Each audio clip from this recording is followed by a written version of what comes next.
This is Dean Takahashi from VentureBeat. I'm here with Robert Huebner. So tell us what you do, Robert. Sure. My name is Robert Huebner. I'm the studio director at Nihilistic Software, and we're here today giving a little taste of Resistance Burning Skies for the PlayStation Vita. It's a first-person shooter experience. I think it right here.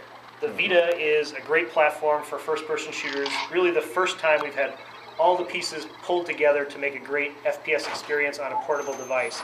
We've got the dual analog sticks, which give the ability to just turn and aim and strafe and circle strafe, all the things that a first-person shooter has to have, you know, precise aiming. We've also got enough graphics horsepower and enough RAM to really give the same type of immersive 3D environment and the level of detail that a player expects from a first-person shooter.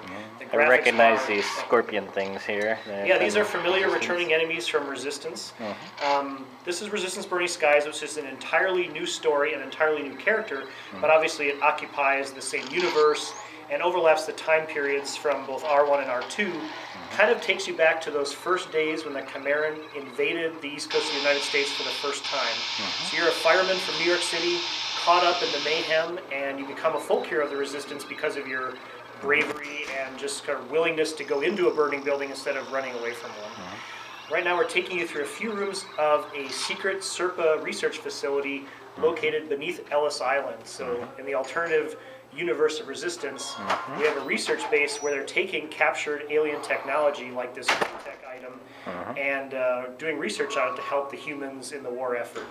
In this case, we're actually giving you a little taste of how we're going to use the gray tech to allow the player to customize the upgrades to their weapons as they go throughout the game. So every time the player finds one of these gray tech items, they can choose any of their currently found weapons, and they can choose how to upgrade it, and that's a permanent upgrade that they get to use for the remainder of the game. In this case, Andrews picked an ammo type upgrade that's going to give him depleted uranium shots, which are going to do a lot more damage when he goes into this next room. And what kind of gun is this he's got? It's a Gatling gun, huh? Yes, exactly. This is a Chimeran take on sort of a chain gun. It takes a little while to spin up, but once it gets going, it's really devastating. It just kind of slices through enemies.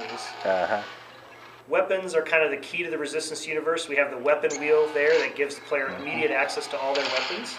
And every weapon has unique secondary fire modes, like in this case the chain gun.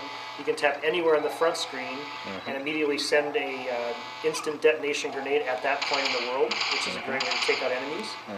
You can also use the front touch buttons. We have two of them on screen. One is for grenades, and that lets you drag your grenade anywhere in the world, and that's where you place the grenade, so it's much more flexible than the traditional way of firing grenades. You also have a melee button always at your disposal, so whenever an enemy gets too close, even if you have a gun ready, you can immediately take a quick swipe with the melee weapon, take him down, and continue firing. So the front touch screen gives us a lot of flexibility, both for targeting, special controls, and basically gives us even more buttons than we've had before. So you just use whatever's fastest to do the job, I guess. Well, that's usually the way, anything to get through the waves of enemies. So far we've seen a lot of familiar enemies. The game also introduces new enemies as well as new weapons. Here we have our buddy who's lowered an elevator for us to escape, but unfortunately didn't anticipate the Impaler coming at him, surprising him from behind. So this is an example of one of the new enemies we're introducing. He's like a mini-boss character that the player will get to fight later, but for now we're just going to tease you a little bit. Hopefully leave you wanting more. Cool. Resistance Burning Skies. So it's coming sometime next year. 2012, that's correct. Great. Thank you very much. Thanks.